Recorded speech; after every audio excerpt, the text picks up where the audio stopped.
Up next, we have a very exciting matchup. This is a matchup that I don't think is actually that exciting. This deck can be kind of annoying. We're going to be playing against Merfolk. They can be kind of annoying for us, but for one, our opponent is mulling to four. For two, we kind of have a good draw against Merfolk. We have an Anger the Gods. Chances are it can be very good against them. Obviously, they do have Curse Catcher. They can buff their guys out of range, but typically, I think you can find ways to get value with Anger the Gods. Um, Also, we have an Explorer, so this hand's pretty fine. We have a way to search basic forest. We have two other lands, an Explorer. We have either half of winning with Through the Reach. So yeah, we're kind of set up here. Our opponent decides to keep on four. They put a card on bottom. I think they're going to be putting a wide range of cards on bottom there, depending on their four, obviously. But they're going to be looking for some specific things. So Curse Catcher, pretty annoying. They mold the four and they actually have a very reasonable turn one. So they have like 8 cards they could have played turn one. This is a very good draw, even in the face of a Curse Catcher. This is going to allow us to explore and suspend Search for Tomorrow. So even if our opponent goes second land into uh, Spreading Seas, we're still very good on blue sources and red sources. So not a big deal no matter what. And we basically have Anger the Gods up next turn 100%. So we're not really facing a big clock here. And our opponent is kind of facing a pretty scary position here. So another Explorer.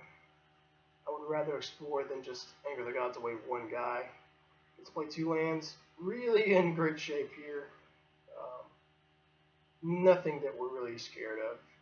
Like even Spreading Seas. There's just nothing that our opponent can do that would make us think we're going to lose this game. Spreading Seas, as I said earlier, kind of expected a card like that. So if we just draw a land here, though, this game is pretty much wrapped up. Even Through the Reach. Of course, we have a Search for Tomorrow, so we don't need to draw land, but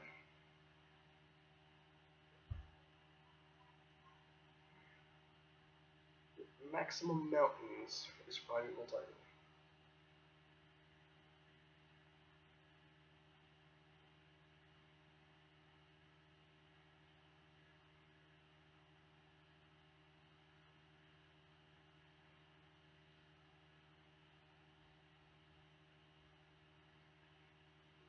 I think we easily get Valakut and just force threaten to kill him next turn. I mean, this game, there's not a whole lot for us to discuss, just because our opponent is on 4 cards when he started the game. We had an extremely reasonable hand. Look at that, it just concedes. Like, what is he going to do? Nothing on a mold of 4. He had to be very specific. So I said Anger can be good, but I actually think that Anger is not very good in the matchup. It can be good, but I think it's typically just going to be weak. There there are lots of remands floating around and unified wills and cards like that, so there's not a whole lot that I want to board in, board out in this matchup. Um, I like Lightning Bolt a ton more than I like Anger of the Gods, though. That's for certain. And they don't always have counter spells, so I don't think that you need to board in the other Summoning Trap. Um, I think the main deck is just very good against them in general, so I mean, 2-card cut is fine, especially considering we're on the draw versus a deck that has Curse Catcher, Unified Will. You know, the chances of Anger of the Gods being lackluster are pretty high. So I think this is a fine hand. We do need to draw some lands here. Spreading Seas could get us if we're not careful, but overall I think this hand's very good. Turn 1 Aether Vial for our opponent. A pretty good start for him. See, in this matchup, unlike the Fulminator mage matchups, I think just running the Valakut to a Spreading Seas is fine. Spreading Seas does not have the potential of killing your land and like surgical extracting, or just killing your land. Like killing your land is huge. You know, they just turn it into an island. Well, if it's an island, I can still cast my spells with island. So he's Spreading Seas here, and it doesn't actually do anything. So we're kind of worried about a Curse Catcher getting our Farseek here. Drawing through the breach is pretty good, you know, but at the same time, like, if we just get Curse Catcher here, we could be kind of annoyed and potentially in a real bad spot because, like, we're searching up a red-green land. So if he has, like, Curse Catcher into another Spreading Seas, we could just be a sunk boat. If he doesn't have Curse Catcher, as he appears not to, we're in a very good spot, you know? So I believe our opponent ends up not doing much this game either. And I actually make a mistake in this game that's pretty funny later. I'm pretty sure that this is this game, but so he doesn't have another Spreading Seas, so where I was halfway correct about what he could have, but he didn't have the Curse Catcher in hand last turn. He has it right there, but I'm certain that he would have had to draw that because there's no way I would not have snapped that off on a Farseek there. So drawing this Search for Mara is really good. You know, we're set up to cast through the breach here. I should play this land first, as to not get Curse Catchered. We're gonna give ourselves another green source here. Our green sources are actually more important than our red sources. Like the fact that we can get mountains. Like there's only so many green sources, and obviously the green sources are mountains in a lot of cases, but there are only so many, you know, green sources. We have many more red sources. So here I think that I could fire off this lightning bolt. I'm not sure I do, but I could fire off this lightning bolt on the Curse Catcher as some insurance that through the breach rolls off. But the opportunity for like Aether Violin, see, he left it on 2.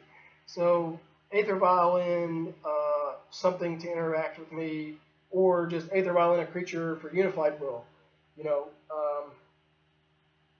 there's a lot of different opportunities for this to kind of go south for us. And as such, I think that I think that once again I'm pretty conservative here to not get blown out. I think that I take the conservative route, and I don't hate this. I mean, I kind of don't really understand why I tapped my other force, as I kind of signaled there, but it's fine. I wasn't actually going to do anything with it, but it's just kind of awkward. Like, what if I did want to do something? I'm not sure what that would be. Maybe like a fire spout or something, but so Lord of Atlantis. He did bump his Aether Vial up to 3 after leaving it on 2 for a number of turns. So I think that that's notable. I think that what he had was a Tidebinder mage, so that he wanted to put into play. But I'm just he has no reason to cast it yet, and now you know he has played his thing. So I don't cast. There is logic here. I don't cast through the breach, although I could have just cast Primeval Titan. I don't cast through the breach there because basically I want to cast it at the end of his turn and then cast Primeval Titan. Kind of the same logic as earlier, where I want to do both things, but I think that this is also better against Unified Will. Especially now that he's doing this. Yeah, this is definitely a game I make a pretty funny mistake, but I'm making a lot of debatable plays in this video. Man, I love watching my coverage. So cast through the breach here. This could easily, he's got 2 cards in his hand. This could easily get Unified Willed or Remanded, whatever. If this resolves, though, we're in a really good spot. And it does. So now we get to potentially just kill off a bunch of his creatures.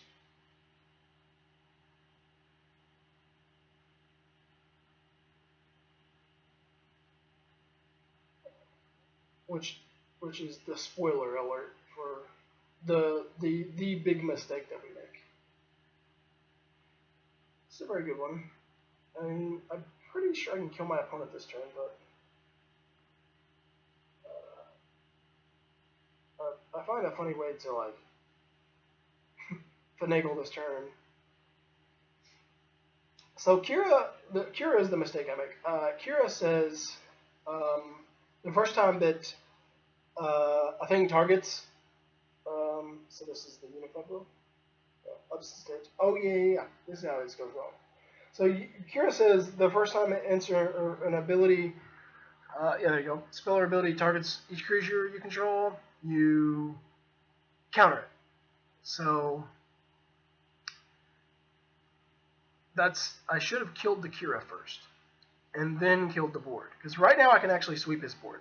I have Mountain, Stomping Ground, Wooded Foothills, which is actually a mountain. I have 2 Valakuts in play. So I can fetch with Wooded Foothills, go get a mountain of some sort. Off Primeval Titan, I go get Mountain, which is 12 damage. So I don't actually have enough to kill him because I potentially have 18 damage. So I need to sweep his board, but I do this in the wrong way. So what I should do here is I should fetch with Foothills. This is correct. Go get a mountain. Go get Mountain off Primeval Titan. With the first series of abilities from Primeval Titan getting the 2 mountains, I target Kira twice and then his face twice. Then I play Sakura Tribe Elder and I can kill his other 2 dudes. But for some reason, I'm like, oh, I know what I'll do. I will target this, and it's right about here that I'm like, oh wait a minute. I just lost an ability for no reason. And I kind of need to kill everything. So, I mean, this pause is pretty funny because I'm like, oh, man. Why did I do that? I threw away 3 damage.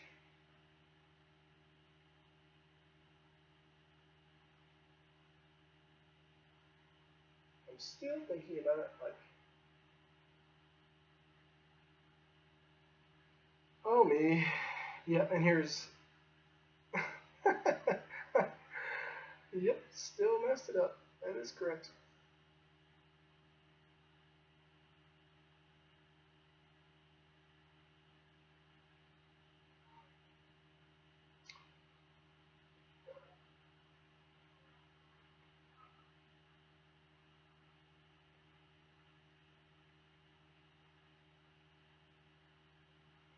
Trying to press 1 for OK. So, realistically, this game is not very close. Our opponent has 1 card in his hand. We have a Sakura Tribe Elder. We have Primeval Titan. We've got an Offset Bailoff. He's going to have no board. Because we do have to kill his board. Like, we do have to kill his board. But we don't really have a choice because he could just somehow, some way kill us with these 2 lords and us having islands.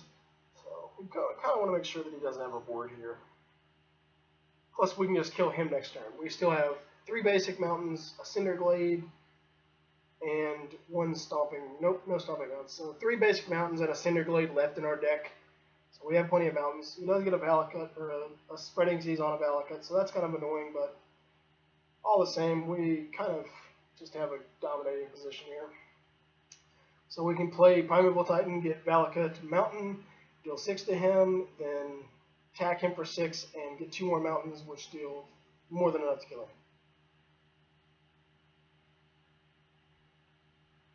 Kind of see if I can just cast Emrakul, because casting Emrakul is much more fun. See, winning is fun. Winning with Emrakul is more fun. So you have to win with Emrakul if you can. Okay. And we can cast out Obstinate Bailoff to protect our life total in case something weird goes wrong.